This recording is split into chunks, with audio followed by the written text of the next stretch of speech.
Are you a business owner stuck in fear, doubt, and worry about what the marketplace will look like in the future? Then this show is for you. Strap on your seatbelt and get ready to disrupt and innovate. Here's your host, Lisa Levy. Hello and welcome to today's episode. It is my great pleasure to introduce you to Sean Brawley. After 25 years of working with some of the best sports teams and corporations in the world, Sean discovered a simple framework and effective process for achieving sustainable, high performance that has been successful across multiple sports and in a wide variety of businesses. Sean knows that each athlete, leader, and organization is different, so the solution to achieving higher levels of performance is tailor-made based on the unique circumstances. However, the process typically involves making specific changes in focus, mindset, emotional resilience, communication styles, and collaborative teamwork behaviors. This has impacted the USC football team, resulting in 2 NCAA championships and 3 Heisman Trophy winners. The New York Yankees moved from number 23 to number 1 in 1 year and stayed in the top 5 for 12. The leadership team at Dave & Buster's saw a 30% increase in sales performance, a 22% increase in employee engagement and retention, and a 50% increase in stock price. Sean is going to share with us his passion and his drive and a little bit of the secret sauce behind what he does and how he does it, because what he is definitely doing with his clients is challenging the status quo and making a positive impact. And that's what we're all about here. Sean, welcome to the conversation. Thank you for joining me.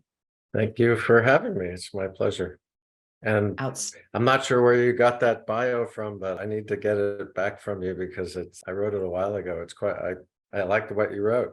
I like what you said. I will let you in on a little secret, and I pulled it straight off your LinkedIn profile. Okay. I haven't heard that in a while. It's nice to hear it back.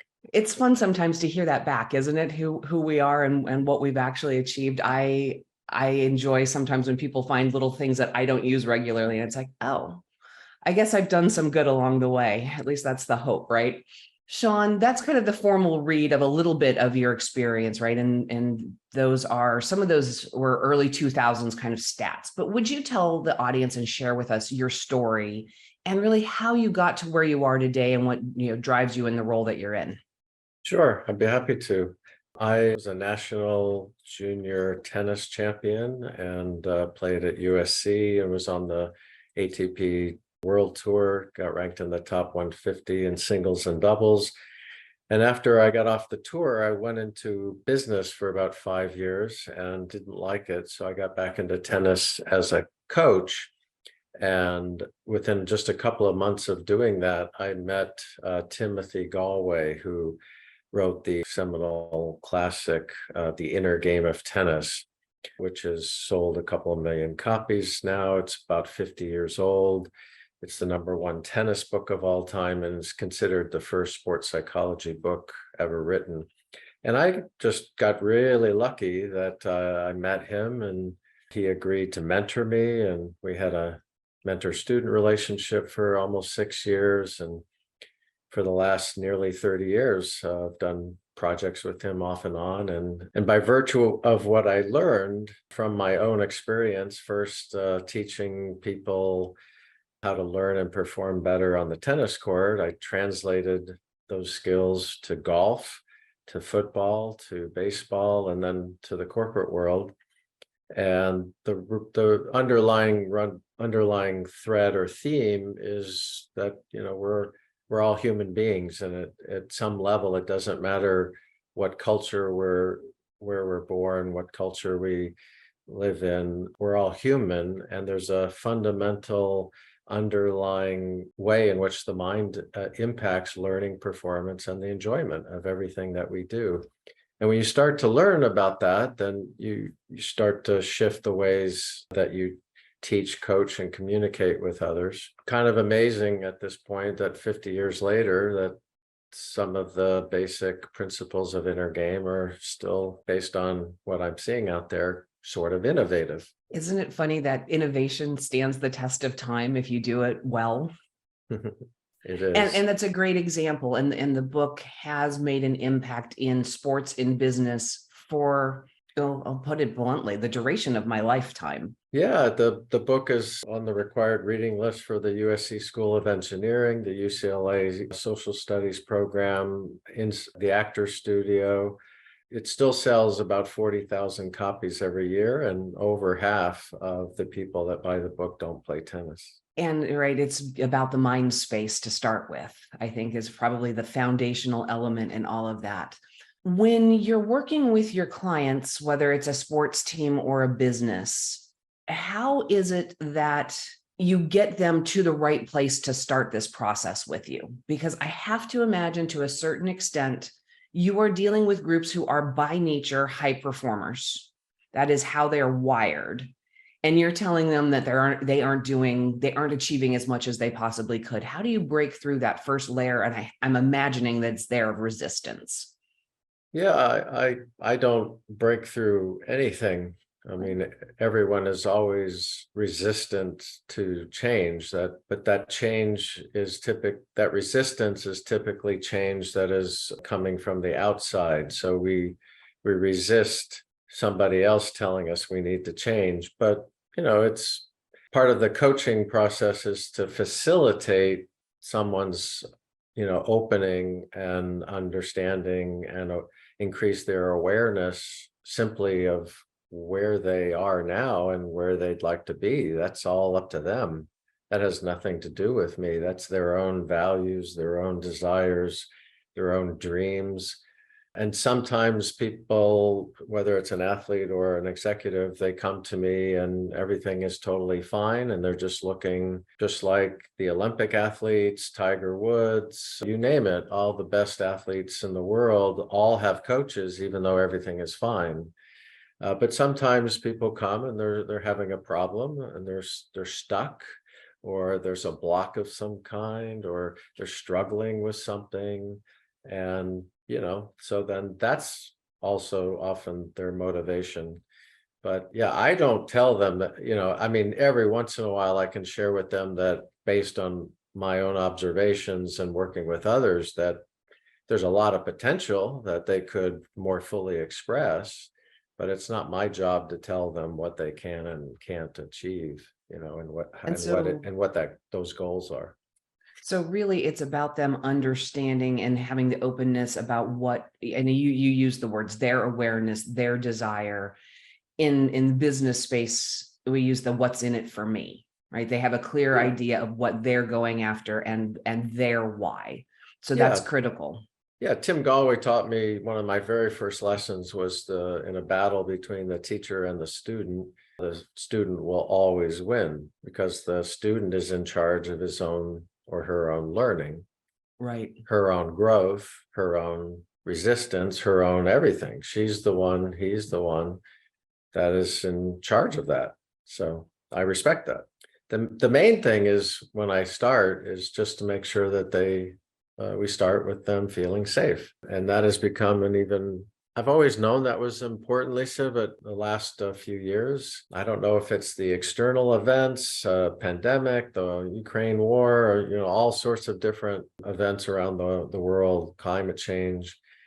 But for some reason, that's become even more important than it's ever been, is for the people, my clients, to have them feel really safe in working with me, so that's how they are able to access more of their relaxed they're able to access their relaxation response and to be more open to change and to seeing some of their blind spots perhaps, but they really need to feel safe. And that's an interesting concept that is very real, and I see it and I hear it, and I hear people talking about it in different environments where I'm interacting.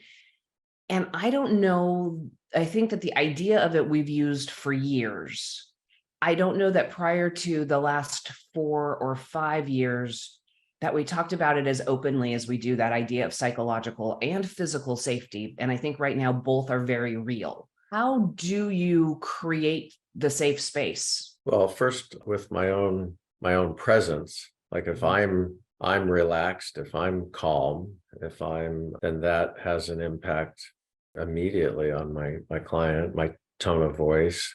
But it's it takes a little time. But I mean, this is why when in corporations, when there's any kind of an event, a workshop or an on-site, the beginning they do icebreakers. And I always ask, so what's the ice that we're breaking? Because the ice is inside every individual. So what is it that the exercise of doing an icebreaker, what is that ice? What is that process that is starting to melt the resistance? And so that's really what it is just, trying to be in a way that where the person feels safe. And that, can mean lots of different things to a lot of different people. Confidentiality might be one of them. Just the fact that they'll recognize really early that they won't be judged and that they're controlling the process, not me. That they're controlling the process, not you, right? And you've used the word you guide, you facilitate, but it is their journey and you are just, helping them navigate through it. With that mindset in your space and what you do, what are the underlying things that you're trying to solve for, or what you're trying to influence that is, behind the work and your passion and what you bring to what you do? Well, as you can imagine, let's just, whether it's 100 athletes or 100 executives, it would be really easy to get lost in the forest of all of the different unique problems that each person has, the unique ways they go about expressing their potential. But once again, what I've learned by diving deeply into this whole area is reaching a layer and a foundation in which we're all actually quite the same. And so, for instance, I've worked with a lot of leaders in business, and a lot of their problems stem from not focusing on what's really important. And they're spending a lot of time putting out fires without realizing that many of the fires that they're spending time putting out would actually go away. And I've seen this literally hundreds of times in 30 years by just shifting the focus to what's really critical. The analogy I like to use is tennis because it's just so simple to understand, even if somebody hasn't played. But if you can imagine for a moment watching somebody hit a tennis ball, and you can just tell that their technique is flawed or dysfunctional in some way. And in our society, in our culture, which is the fix-it culture, something, which is I observe the person and I see what they're doing wrong physically or behaviorally, and then I almost act like a doctor and prescribe, give prescriptive instructions in order to kind of chisel and shape either the behavior or the technique. But it turns out in tennis that technique is shaped in large part by three main things. There's other factors, but one is how well is the person reading the ball? So if reading the ball, it turns out, which has been completely ignored in tennis for years and still is to some degree today. If the mind body gets more information about the spin, speed, direction, and height of the tennis ball, especially if it's implicit or below the level of awareness where it's happening really fast, everything that happens after that will be better. If a person sees the ball clearer earlier and is able to read or track the ball optimally, of course, the body will move optimally, set their balance and footwork, and then give themselves a better chance for a solid contact and hit it where they want. And it turns out that their intention, where is it they want to hit the ball, that actually has a big impact. And then the third one, which is in the middle, is the balance and footwork. So if I work with somebody, they can have a lot of stuff going on, but if I work with them in the beginning to help them read the ball better, sometimes as much as 30% of the technical flaws or dysfunction will just drop away.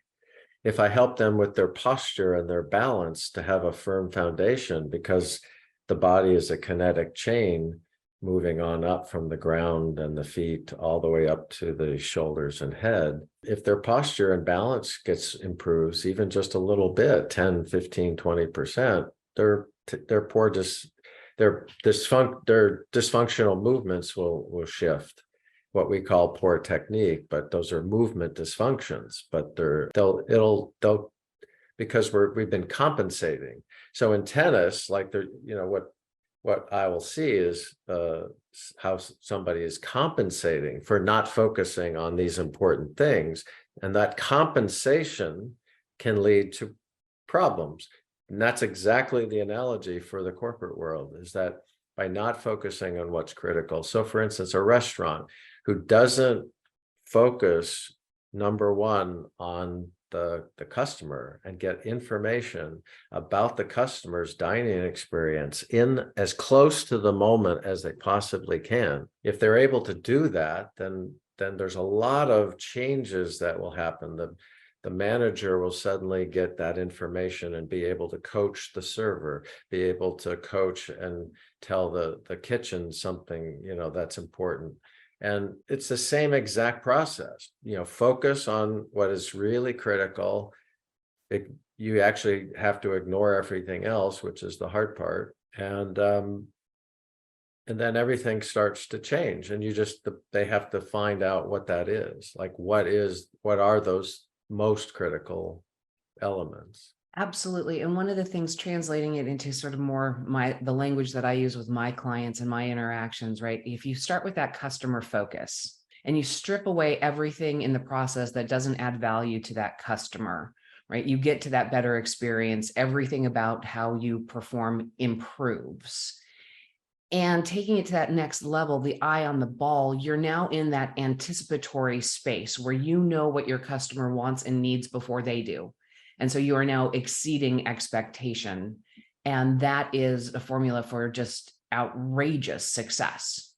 Well, so I'm going to flip it back. So the analogy back to tennis would be like, once you get better at reading the ball and you don't feel so rushed and you're not worrying about all these things you're doing wrong and your mind is clear, there's a very natural thing that happens, which is you start reading not just the ball, but the opponent. Next level. And this would be the next level. And that's what I've also seen, what you just said, is that if you can read the customer and you start getting the information that's really important about their experience in the restaurant, and then you start anticipating, because you've gotten through a certain layer or two of information that you weren't getting before. And once you get it and act on it, then there's a space and a clarity that is created that allows you to go deeper. And that is truly where those X factor increases in performance start to happen.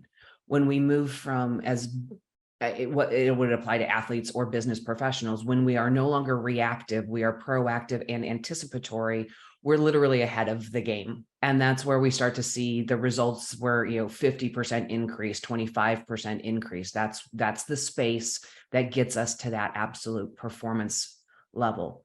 Yeah. With the work that you've done over more than 25 years, are there some consistent roadblocks or setbacks and patterns that you see that you deal with clients? Sure. The other reason, so to understand how somebody focuses, where they put their attention, really important and critical. And then what was different about the inner game 50 years ago, it was innovative 50 years ago, was it basically said, hey, we all get in our own way. So one of the reasons I can work in a variety of sports and also business is because we all get in our own way pretty much the same. You'll do it a bit differently than I'll do it. But, so part of my first conversation is to try to uncover, well, what are you struggling with? What are the problems? And see if I can tease out, well, is it something you have to learn? Is it a skill you need to, develop? Or is there something you're doing to block your expression of what you already know? And so one of the things I sometimes will tell leaders is, most of the time, it's not that they don't know what to do, it's that they don't do what they know. And so yeah, if I if I can, and there's a simple formula which is, if you want to improve performance equals person, a team, or an organization's potential minus the interference. So you see why the focus on what's critical is so helpful is that when you focus on what's important and you start getting that information, you start expressing more of your existing potential that you have, but because the way the mind's set up, it reduces the self-talk, it reduces the negative judgment. When the mind is focused, it's clear, and there's space for just intuitively playing. And so, yes, what the blocks that people typically have are they think way too much about what they're doing, which in business world they call paralysis by analysis. In tennis, we just call it thinking too much, And people judge themselves all the time, and they judge others. So when you judge yourselves and you judge others, you suddenly there's not a safe environment. The environment internally and externally becomes challenging for sustainable high performance and for learning. You self-doubt, lack of focus, easily distracted by multiple things. One company I worked with had 4 scorecards with 11 items on each scorecard.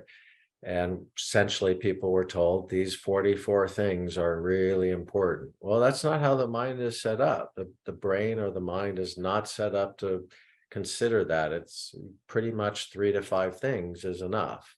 And if those are truly critical things for the success of the organization, focusing on them will not only improve performance, it'll reduce interference, it'll reduce the fires.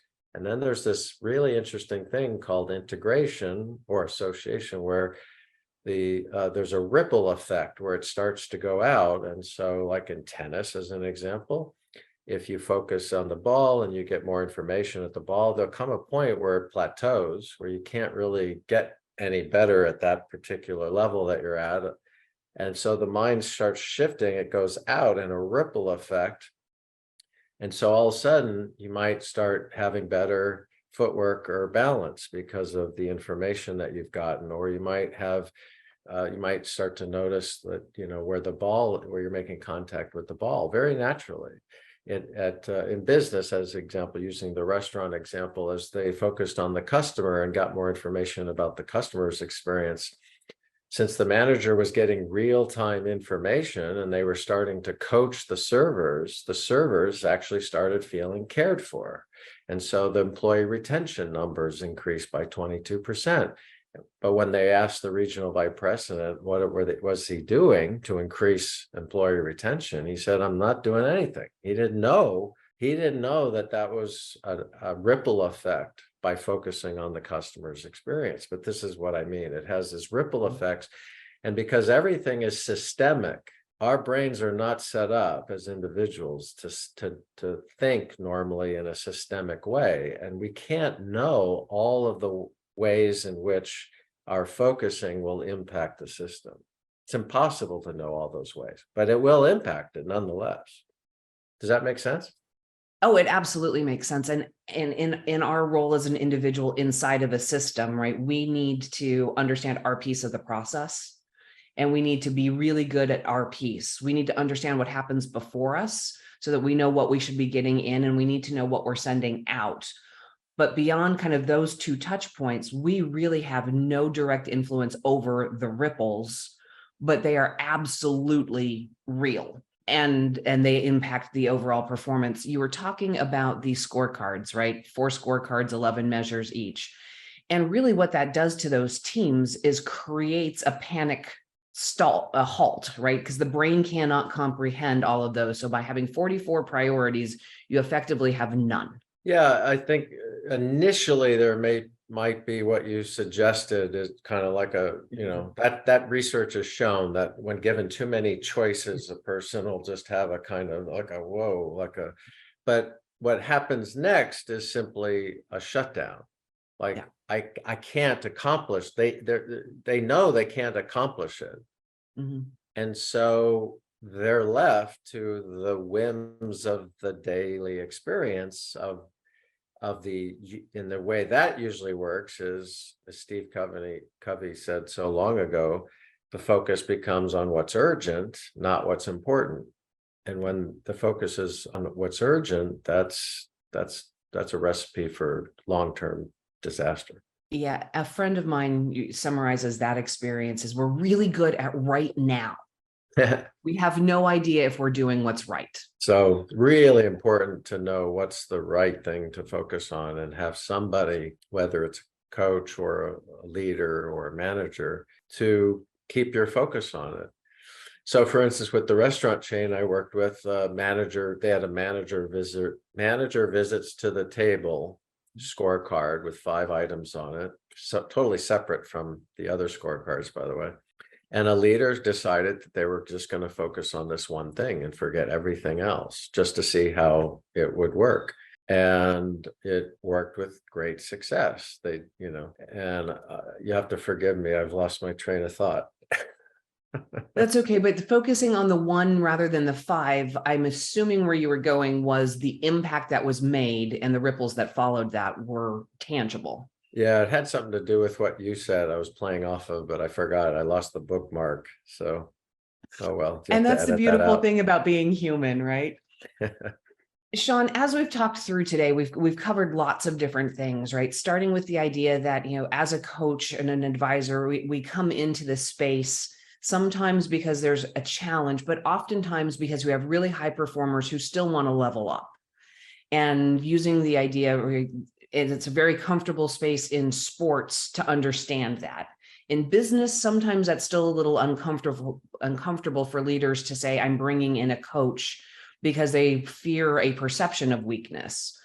But as you're talking through it, right, you've clearly demonstrated in the journey at each step how this just improves the overall team interaction. When you have somebody, I like to talk about being that objective third party, right? I don't live with them every day, but I have that perspective. And I think earlier you said, I can see the forest for the trees, right? That as a coach, where the teams may not actually be able to do that. The work that you're doing is based on a book from 50 years ago. This conversation today is about being disruptive, challenging the status quo, and making a positive impact, and how this idea of building good performance is still innovative 50 years later.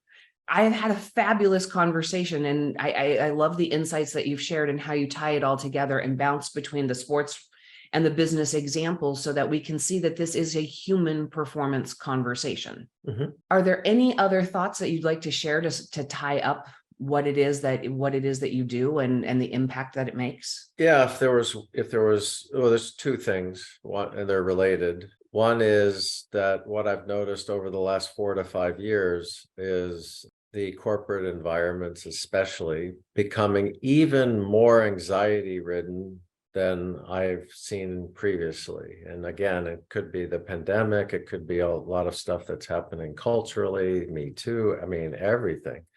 It's interesting to me that it is coinciding in sports with around the same time frame where well-known athletes are starting to admit their mental health issues. So what I noticed it first with Naomi Osaka in tennis, where she voluntarily admitted to everybody that, and she was vilified for it in the beginning, by the way, by the tennis community, basically saying tennis is competitive, high pressure, suck it up, you're a baby and a wimp. And that's absolutely a ridiculous, in my opinion, attitude towards somebody's mental health issues.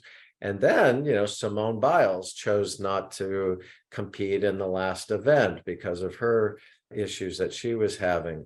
And then there's a HBO program, documentary. Suddenly we find out that Michael Phelps had mental health issues, and he is the most decorated Olympic champion of all time.